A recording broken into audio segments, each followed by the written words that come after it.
아, 엄마. 시간이 늦어서 이미 저녁 드셨을 거라고 생각했어요. 매일 너네 퇴근하는 거 기다렸다가 같이 밥 먹는데 그걸 말이라고 하니? 전화 한 통 주는 게 그렇게 어려워? 아니, 너는 엄마한테 전화도 안 드리고 뭐 했어? 어머니, 제가 집 가서 밥 차려드릴게요. 같이 들어가요. 됐다. 내가 차려준다는 그 음식도 다 내가 만든 거 아니냐? 둘째 너희들은 나를 뭐라고 생각하는 거냐? 내 집 놔두고 올라와서 살림해줘? 애 봐줘. 그러면서 내가 꼬박꼬박 수고비를 받기를 하냐? 그렇다고 너희들이 고맙다며 용돈이라도 한번 내놓은 적 있냐? 한여름 더위에 에어컨 한번 틀라치면 득달같이 달려들어 생활비 많이 나온다 그래서 내가 장 보는 돈도 보탰다. 돈 없다고 지 엄마한테 그렇게 핀잔을 줘놓고서는 자식들끼리 앉아서 외식하면서 지 엄마한테 연락을 해보는 사람이 한 명도 없을 수가 있냐? 나를 부모라고 생각하긴 하는 거냐?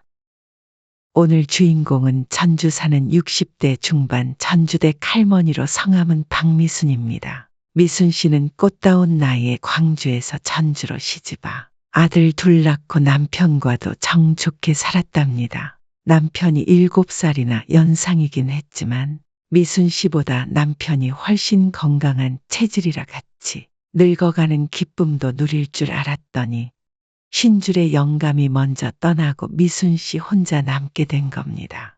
대학 때부터 서울 유학시켰던 두 아들도 이제는 다 각자 가정 이루고 살고 있으니 미순 씨 홀로 전주에서 좀 적적하긴 해도 별 걱정거리 없이 평온하게 사는 것이 미순 씨의 일상이었고 미순 씨는 그런 잔잔한 일상이 참 좋았습니다. 별일 없이 걱정거리 없이 사는 게 얼마나 행복한 일인지 잘 알고 있었기 때문입니다. 멀리 갈 것도 없습니다. 당장 미순 씨 친정 오빠네만 봐도 하루가 멀다 하고 시끄러운 소리가 난답니다. 미순 씨 올케는 아직도 걸핏하면 짐을 싸들고 나와 미순 씨네 집으로 오곤 했습니다. 그렇게 와서 친정 오빠 욕을 그렇게 해대더니 오빠가 데리러 오면 못 이기는 척도 따라 나서는 겁니다. 저 언니가 과부 시누이 약 올리려고 저러나 싶을 때도 있지만 자식들 때문에 속이 문드러지는 올케 언니 심정을 알기 때문에 미순 씨도 참아줄 수 있었습니다. 그런 일을 겪을수록 미순 씨는 별일 없이 별 탈 없이 살아주는 아들들이 고맙기만 했습니다. 어쩌다 한 번씩 서울 사는 아들네가 전주에 온다고 하면 그날은 마을 잔칫날입니다. 손이 크기로 유명한 전주댁 미순 씨가 늘 음식을 넘치도록 해서 이웃이랑 다 나눠 먹곤 했으니 말입니다. 그러던 어느 날 둘째 아들 내외가 애들을 다 데리고 온다는 소식에 미순 씨는 또 신이 나서 음식 잔뜩 만들어 놓고 기다렸지 않겠습니까? 둘째 아들네가 막둥이를 낳은 지 얼마 안 됐던 때라 갓난쟁이 데리고 움직이는 게 쉽지 않으니 전주까지 내려올 거라고 기대도 안 하고 있었기 때문에 더 반가웠을 겁니다. 그렇게 차려놓은 밥 맛있게 먹고 앉아 있으니 갑자기 아들 내외가 미순 씨 앞에 전에 없이 공손한 자세로 앉아 사정을 하기 시작하는 겁니다. 엄마, 이 집 전세 주고 서울로 올라와서 애들 좀 봐주세요. 그게 무슨 소리야? 갑자기 애를 봐달라니? 아가, 너희 친정에서 봐주기로 하신 거 아니냐? 친정에 무슨 일 있냐? 둘째 며느리가 학교 선생인데 둘째 손주 낳고 육아휴직 중이었고 곧 복직을 앞두고 있었던 겁니다. 큰 손주 때도 며느리가 그렇게 육아휴직까지 해서 애를 좀 키워놓고 그 뒤로는 며느리 친정에서 큰 손주를 봐주면서 도와줬었기 때문에 미순 씨는 이번에도 당연히 그런 줄로만 알고 있었던 겁니다. 그랬는데요. 저희 친정엄마 건강이 안 좋아지셔서 애들을 맡아주실 수가 없게 됐어요. 월급 받는 거 몽땅 애들 봐줄 사람한테 쓸 수도 없고 그렇다고 그 좋은 직장 그만둘 수도 없잖아요. 그래서 이렇게 부탁드리러 온 거예요. 그러니 어떡해. 엄마밖에 부탁할 데가 없다고요. 엄마, 여기 혼자 계시는 것보다 서울 가셔서 매일 손주들 보는 게 낫잖아. 안 그래요? 좀 도와주세요.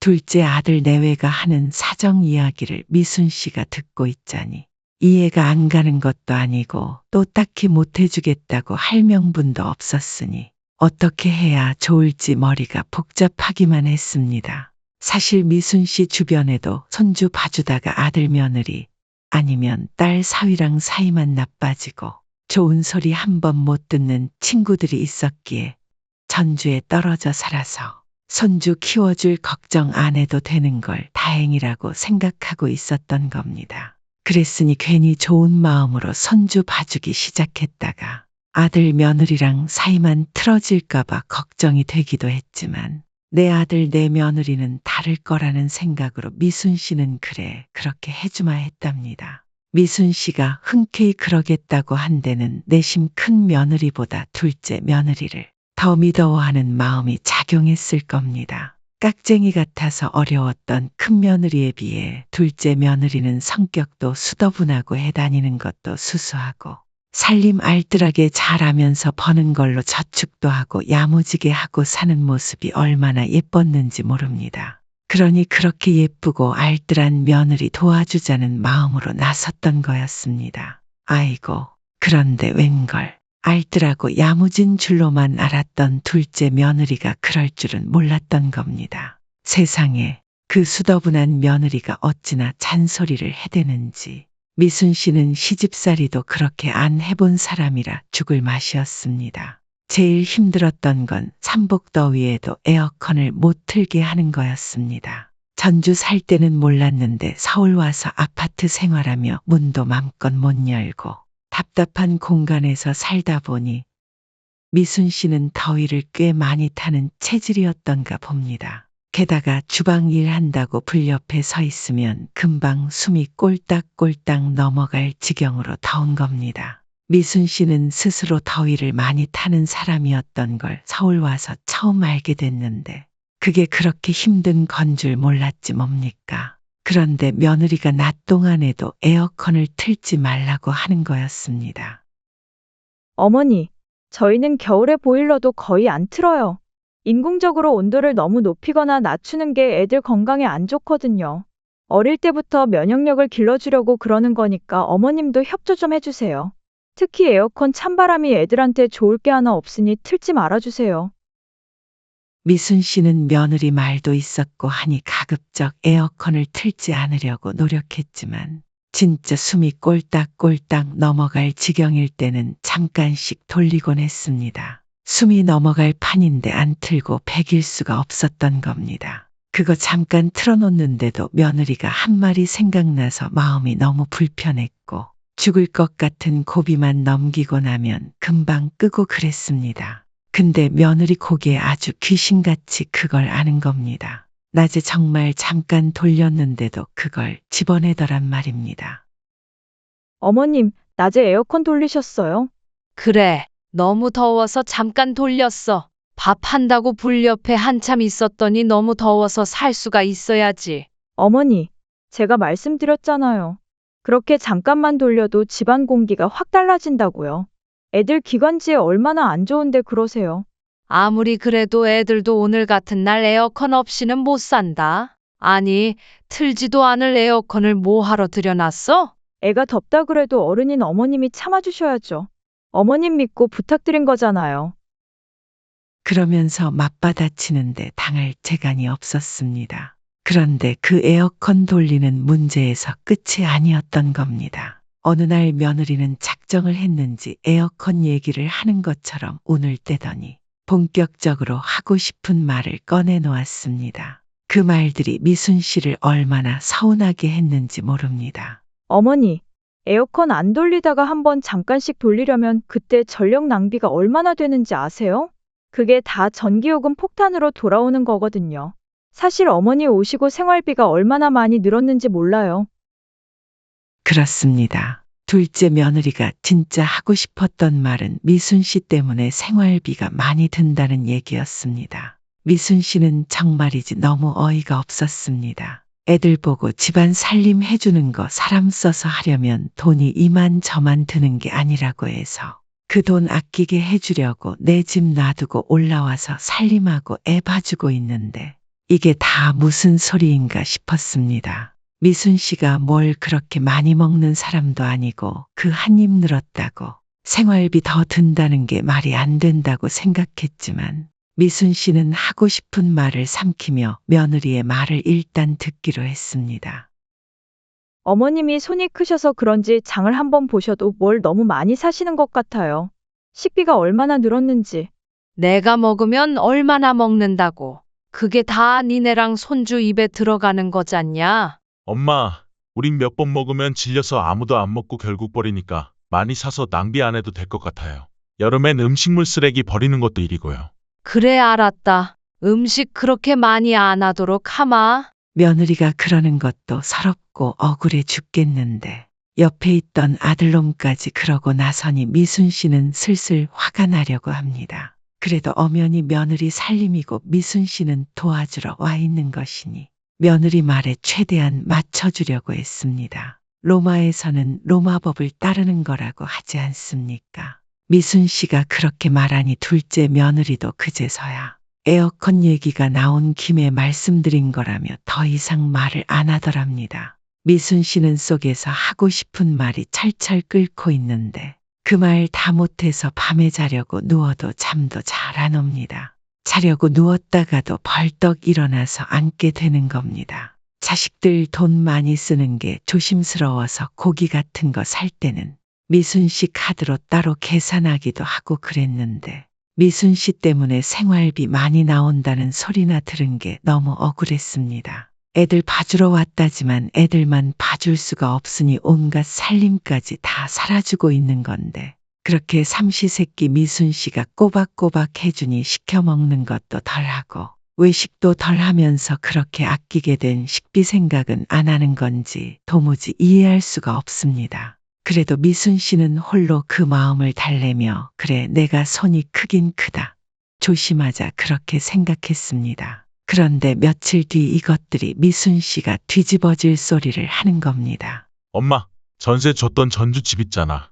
이참에 그거 아예 팔아버리고 우리랑 완전히 합쳐 살면 어때요?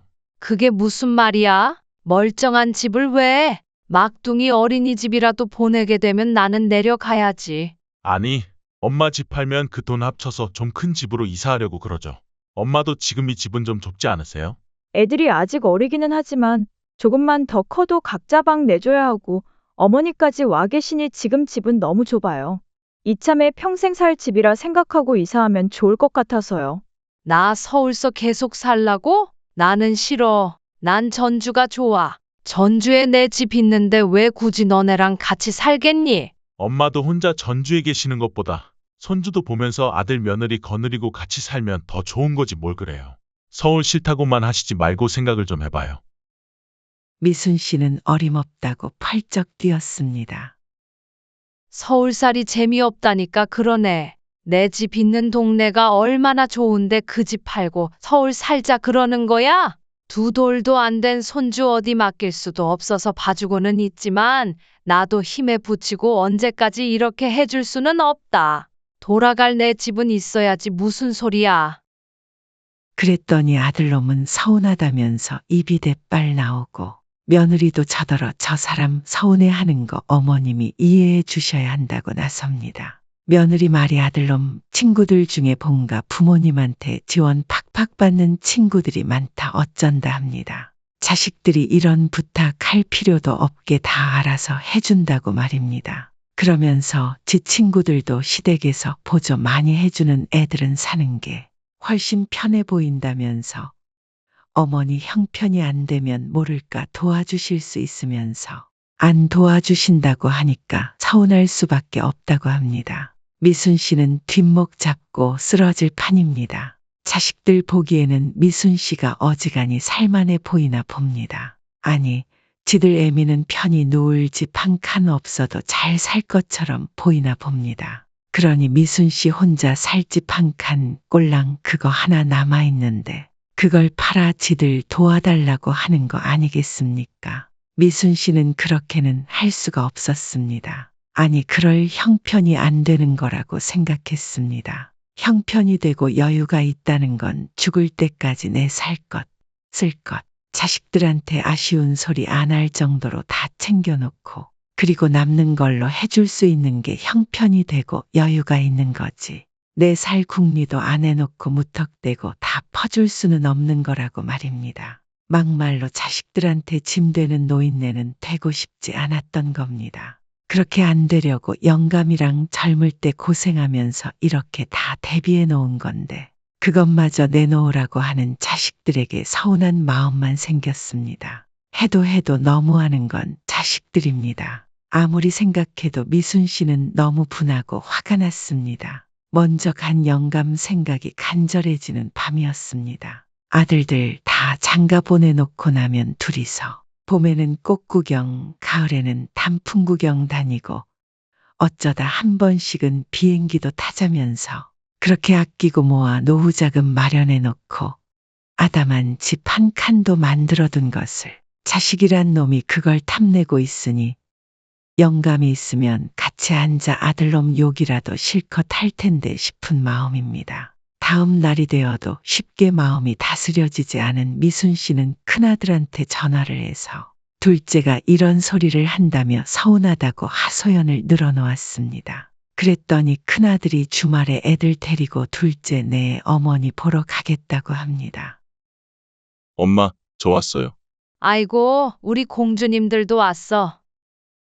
큰아들은 오랜만에 뵙는 거니까 애들도 데려왔다면서 미순 씨 기분을 풀어주려고 노력했습니다. 미순 씨는 그래도 자기 생각해 주는 건 장남밖에 없다 싶고 확실히 장남은 다르구나 하면서 벌써 위로를 받은 기분이 들었습니다. 오랜만에 보는 건데 큰 며느리는 없구나 생각한 미순 씨의 마음을 꿰뚫어 봤는지 큰아들이 며느리는 외출 준비한다며 빠봐서 못 샀다고 했습니다. 엄마, 사실 오늘 애엄마랑 같이 모임을 가야 해서요. 우리 애들도 좀 봐주세요. 나 보러 온 줄 알았더니만 애들 맡기러 온 거였냐? 하여간 자식이라곤 둘 있는 게 똑같아.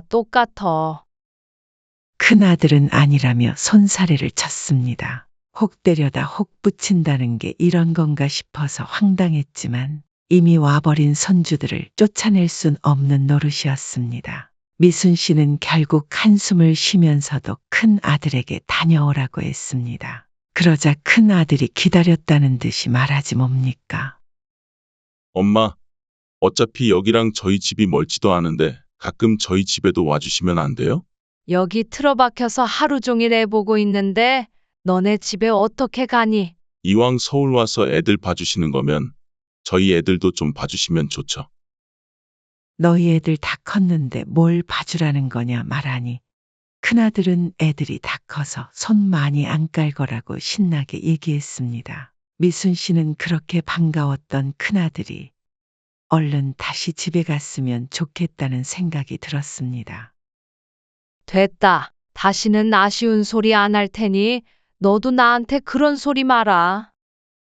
이미 온 손주들을 쫓아낼 수도 없으니 결국 오늘은 손주를 봐주기로 한 미순 씨는 정말 기가 막히고 코가 막힐 노릇입니다. 옆에서 누가 아들놈 키워봐야 아무 소용없다고 하면 내 아들들은 다르다고 자신 있게 말하던 미순 씨였는데 이제 미순 씨 보기에도 천하에 쓸모없는 놈들이 미순 씨 아들놈들 같습니다. 내가 저것들을 어떻게 키웠는데 그런 생각까지 갈 것도 없습니다. 내가 지금 여기서 왜 이러고 있는데 그 생각만 해도 미순 씨는 부하가 치밀어도 제 명대로 못 살 것만 같았습니다. 그런 저런 갈등을 겪으면서도 손주들 재롱에 웃을 때는 또 다 있고 행복할 때도 있었지만 아들 두 놈 다 미순 씨 속도 모르고 저러고 있으니 미순 씨 마음에 자꾸만 전주에 있는 내 집 두고 여기서 뭐 하고 있나 하는 생각이 드는 건 어쩔 수 없는 일이었습니다. 그러던 어느 날 아들 며느리는 저녁 약속이 있다고 했고 큰 손주는 학교에서 캠프를 간 날이라 혼자 작은 손주를 보고 있었습니다. 요즘 한창 걷는 거에 재미를 붙여서 어찌나 활동량이 많은지 감당이 안 되는데 낮잠을 잠깐 재웠더니 영 잘 생각을 안 하고 보채서 할 수 없이 유모차까지 끌고 작은 손주 데리고 밤 산책에 나섰습니다. 한적한 공원을 지나서 저기 너머에 뭔가 요란한 불빛이 보여서 뭔가 했더니 얼마 전에 오픈한 고깃집인 겁니다. 이왕 나온 거 분위기나 한번 볼까 싶은 생각이 들었습니다. 미우나 고우나 내 새끼들이니 언제 한번 데리고 와서 고기라도 사줄까 싶은 생각에 한번 보려고 했던 거였습니다. 그래서 유심히 관심 있게 쳐다보며 그 앞으로 지나가는데, 아니, 이게 무슨 일이랍니까? 큰아들 내외, 둘째 아들 내외 그렇게 넷이서 고깃집에서 나오다가 미순 씨한테 딱 걸린 겁니다. 그래, 형제간의 부부 동반으로 그런 자리도 만들고 보기 좋고 부모로서 참 기분 좋은 일이기는 합니다. 그래도 그렇지 집 바로 앞에 있는 고깃집에 가면서 미순 씨한테는 말 한마디 없이 미순 씨만 쏙 빼놓고 가는 건 정말 너무하는 겁니다. 미순 씨도 대번 서운한 마음부터 들었습니다. 세상에, 늙은 애미한테 어린 자식 맡겨놓고 어떻게 이럴 수가 있냐? 집 코앞에서 밥을 먹으면서 어떻게 애미한테는 한번 물어볼 생각을 안 해? 니들이 그러고도 내 자식이 맞냐? 미순 씨가 화를 내니 둘째 아들이 수습한답시고 먼저 나섰습니다. 아, 엄마. 시간이 늦어서 이미 저녁 드셨을 거라고 생각했어요. 매일 너네 퇴근하는 거 기다렸다가 같이 밥 먹는데 그걸 말이라고 하니? 전화 한 통 주는 게 그렇게 어려워? 아니, 너는 엄마한테 전화도 안 드리고 뭐 했어? 넷이서 밥 먹으면서 제 엄마 얘기를 한 번이라도 꺼냈으면 이런 일이 없었을 겁니다. 자기들끼리 책임 전가를 하고 있는 모습에 미순 씨는 더욱 기가 막혔습니다. 어머니, 제가 집 가서 밥 차려드릴게요. 같이 들어가요. 됐다. 내가 차려준다는 그 음식도 다 내가 만든 거 아니냐? 둘째 너희들은 나를 뭐라고 생각하는 거냐? 내 집 놔두고 올라와서 살림해줘? 애 봐줘. 그러면서 내가 꼬박꼬박 수고비를 받기를 하냐? 그렇다고 너희들이 고맙다며 용돈이라도 한번 내놓은 적 있냐? 한여름 더위에 에어컨 한번 틀라치면 득달같이 달려들어. 생활비 많이 나온다 그래서 내가 장 보는 돈도 보탰다. 돈 없다고 지 엄마한테 그렇게 핀잔을 줘놓고서는 자식들끼리 앉아서 외식하면서 지 엄마한테 연락을 해보는 사람이 한 명도 없을 수가 있냐? 나를 부모라고 생각하긴 하는 거냐? 미순 씨는 너무 기가 막혀서 지나가는 사람 100명 붙들고 하소연이라도 하고 싶었습니다. 세상 사람들 내 얘기 좀 들어보라면서 말입니다. 저희가 또 언제 핀잔을 드렸다고 그러세요? 엄마, 내가 엄마 말고 그런 거 부탁할 사람이 어디 있어요? 저희가 다른 집처럼 많은 거 부탁드린 것도 아니고. 오히려 미순 씨를 탓하던 자식들은 자기 친구네 부모들은 이런 거 해줬다더라 얘기하면서 미숙 씨에게 또 은근히 눈치를 줬습니다. 맞아요, 엄마. 우리 정도면 사고 안 치고 잘 자랐지. 엄마가 많이 속상하셨구나. 외식은 다음에 저희랑 같이 해요. 미순 씨가 고작 외식하는데 안 불렀다고 이렇게 화가 났다고 생각하는 자식들이 괘씸했습니다. 힘든 것도 좋은 것도 나누는 게 가족이라는 것 아니겠습니까? 부모가 아쉬울 땐 찾아와서는 당연하다는 듯이 일을 맡기던 자식들이었습니다. 그러면서 좋은 일에는 부모를 쏙 빼놓으려고 하는 그 마음이 참으로 못나 보였습니다. 미순 씨는 그날 이후로 자식이고 뭐고 여기서 이러고 있을 게 아니라고 생각했습니다. 내 몸 축 나가며 고생해봤자 고마운 줄도 모르고 알아주는 자식 하나 없는데 여기서 내가 무슨 꼴인가 싶었던 거였습니다. 그래서 다시 전주로 내려갈 작정을 했습니다. 아무리 생각해도 미순 씨가 있어야 할 곳은 전주집이고 거기 있을 때 제일 행복했던 것 같았습니다. 마침 전세 만기가 코앞이라 세입자가 나가기로 되어 있으니 그때 맞춰서 돌아가면 된다고 마음을 정했습니다. 그렇게 전주로 돌아갈 날을 잡아놓고 나니 미순 씨 마음이 얼마나 편하고 좋은지 모릅니다. 아쉬울 거 하나 없는 내가 자식들한테 이런 대접받으며 살 필요 없다 싶고 그런 생각을 하니 스스로 그렇게 떳떳해지는 것 같았습니다. 그러니 며느리가 뭐라고 하거나 말거나 에어컨 팍팍 틀고 시원하게 거실 바닥에 누워서 콧노래가 다 나왔습니다. 내 맘 편한 곳이 천국이라더니 지금 그 순간이 미순 씨에게는 천국 같았습니다. 아들네 집이 편하다는 게 아닙니다. 돌아갈 곳이 있다는 것, 돌아갈 날짜를 잡아놨다는 것이 미순 씨 마음을 천국으로 만들었던 겁니다. 그렇게 누워 가만히 생각하니 서울 올라온 지도 딱 1년이 되어가는 겁니다.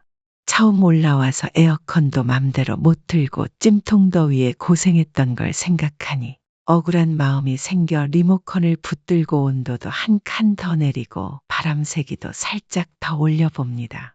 그렇게 에어컨 실컷 틀어놓고 전기요금 폭탄 맞던지 말던지 미순 씨는 전주 내려가면 그만이다 이것들아 싶은 마음입니다.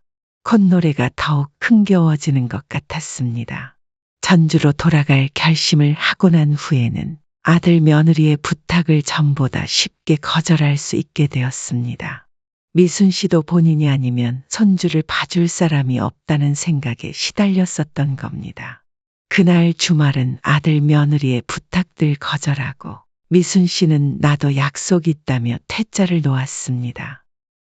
내가 매일 너네 애들 봐주고 있는데 주말에 있는 약속까지 못 간다고 할 순 없지 않니? 전에는 친구분이 이해해 주셨잖아요. 이번에도 연락 한번 해보세요. 그래. 네 말대로 전에도 그렇게 이해해 줬었는데 이번엔 너네가 이해할 차례다.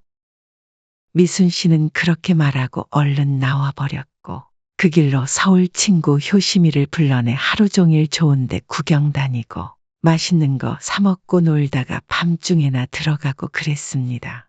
그랬더니 아들놈도 며느리도 다녀오셨냐고 인사하는 폼이 영 마뜩찮습니다. 이제 미순 씨는 자식들이 그러거나 말거나 그런 건 신경도 안 쓰입니다. 오매불망 전주집으로 돌아갈 날만 기다리고 있었던 겁니다. 그리고 드디어 이삿날이 되었습니다. 세입자 짐 빼자마자 미순 씨도 짐 싸서 바로 전주로 돌아갈 채비를 마쳤습니다. 아무리 그래도 아들 며느리 다 출근하는 평일에 어린 손주만 두고 나올 수는 없는 일이니 주말로 날짜를 잡아놨던 겁니다. 마침 아들 며느리가 애들 데리고 공원에 간다고 나서니 미순 씨는 속으로 쾌재를 불렀습니다. 온 세상이 미순 씨를 돕는 것 같았습니다. 그렇게 미순 씨는 자식들 다 나간 틈에 쪽지 한 장 남겨놓고 전주로 내려와 버렸습니다. 아들 며느리가 애들 데리고 들어오면 미순 씨 대신 식탁 위에 놓인 미순 씨의 쪽지를 보게 될 것입니다. 나는 전주로 돌아가 내 인생 산다. 니들도 니들 인생 니들이 알아서 살아라. 라고 적혀 있는 쪽지를 말입니다. 그랬더니 바로 다음 날인 휴일 아침 대바람부터 둘째 아들 며느리가 미순 씨를 찾아 부득부득 전주로 내려온 겁니다. 엄마, 뭐가 서운하신 게 있으면 말씀을 하실 일이지. 이렇게 갑자기 한마디 말도 없이 쪽지 한 장 남겨놓고 내려가시면 어떡해요? 어머님, 당장 내일부터 애 맡길 곳이 없잖아요. 일단 같이 올라가서 얘기하셔요. 엄마, 저희도 준비할 시간은 주셔야죠. 혹시 집 팔라고 그랬던 것 때문에 그러세요? 나는 이제 너희한테 줄 시간도 힘도 없다. 나는 앞으로도 서울에 안 갈 거니까 그렇게 알고 이제 너네도 그만 가봐라. 집 팔라는 소리 다신 안 할 테니까 이 집 세 주고 같이 올라가요. 애들 보면서 사셔야죠. 그러면서 아들이고 며느리고 간에 미순 씨 앞에 앉아서 본격적으로 빌기 시작했지만 그래봤자 미순 씨한테는 씨알도 안 먹힐 소리입니다. 당장 큰일이 났다 싶으니 절박한 심정으로 빌어대고는 있지만 미순 씨 눈에는 그 모습이 가짠기만 합니다. 이미 자식놈들 시커먼 속을 너무 많이 봤기 때문입니다. 저렇게 빌고 앉아 우는 소리하는 모습 뒤에 어떤 마음을 갖고 있는지 다 알고 있는 겁니다. 1년 전에 찾아와 공손히 앉더니 애들 봐달라 소리를 하던 그 모습이 떠올랐습니다. 그땐 속았어도 다시는 안 속는다 다짐을 합니다. 니들이 언제부터 나한테 그렇게 관심이 있었냐? 애 봐주면서 아무 소리 안 하고 있어주는 사람 필요하면 돈 주고 사람 쓰면 될 거 아니니. 내가 내 돈까지 써가며 그 꼴 당하고 애 봐줄 이유가 없지. 다 필요 없고 나는 여기서 원래 살던 대로 내 인생 살 거니까 니들도 니들 인생이니 알아서 살아. 쪽지 남겨둔 거 보지 않았냐? 알았어요. 엄마 죄송해요. 우리가 잘못했다고요. 엄마한테 생활비 많이 나온다 어쩐다 잔소리도 안 할게요. 그러니까 이제 그만하시고 같이 올라가세요. 당신도 얼른 말씀드려. 어머니, 죄송해요. 제가 어머님께 그런 말씀 드려서 어머님 많이 서운하셨을 거예요. 제가 생각이 짧았어요. 어머니 서운하시라고 드린 말씀은 아니지만 제가 잘못했어요. 그러니까 화 푸세요. 애들이 무슨 잘못이에요. 애들 생각하셔서라도 같이 올라가세요. 부탁드립니다. 그럴 것 없다. 너희들한테 그런 소리 듣자고 이러는 거 아니니까 헛수고 그만해라. 니들 주변에 뭐 얼마나 잘해주는 부모 가진 사람들이 많은지 모르겠지만 나는 이미 충분히 할 만큼 했어. 뭘 더 해주겠냐? 그리고 내가 그렇게 해주는 것도 내 마음이 동했을 때나 해줄 수 있는 거지. 니들이 요구할 수 있는 게 아니다. 감사한 것도 모르는 것들은 그런 거 받을 자격 없는 거지. 니들 자식 걱정은 니들이 알아서 해. 나는 모르는 일이다. 이제는 각자 알아서 지내고 가끔 죽었나 살았나만 확인하면서 살자. 미순 씨가 마음을 아주 독하게 먹었습니다. 자식들이 뭐라고 하든 봐줄 여지가 없는 겁니다. 그런데도 둘째 아들 내외는 그런 미순 씨를 붙들고 늘어지며 통사정을 하느라 생땀을 삐질삐질 흘립니다. 가뜩이나 제일 덥다는 날이기도 했으니 덥긴 더웠을 겁니다. 땀을 한 바가지 흘리면서 선풍기 틀려고 하니 미순 씨가 선풍기 콘센트를 뽑아버리면서 한마디 날립니다. 집안에 가만히 있는데 뭐가 덥다고 난리냐? 나는 선풍기 바람 싫다 하면서 선풍기 바람도 못 쐬게 하는 겁니다. 미순 씨는 정말 마음을 단단히 먹은 겁니다. 아들이 찬물 한 잔이라도 달라고 하는데 니들 입에 들어가는 건 서울에서 충분히 해다 바쳤고 더 이상은 안 한다. 냉수 한 사발도 아까우니까 얼른 나가서 서울 가는 길에 사 먹으라며 쫓아내고야 말았습니다. 그렇게 아들 내외를 쫓아내고 나니 미순 씨는 10년 묵은 체증이 내려간 듯한 표정이 되어 후련하고 개운함을 느낍니다. 자식들한테 너무한 건 아닐까. 손주들 보고 싶으면 어쩌나 그런 걱정은 안 합니다. 아쉬운 건 자식들이라는 걸 너무 잘 알고 있기 때문입니다. 앞으로는 절대로 먼저 나서서 자식들한테 퍼주거나 그러지 않을 겁니다. 자식들이 찾아와서 빌고 또 빌고 정신 차리고 철 좀 든 것 같으면 그때 다시 생각해 볼 작정입니다. 그때까지 미순 씨도 할 일이 많습니다.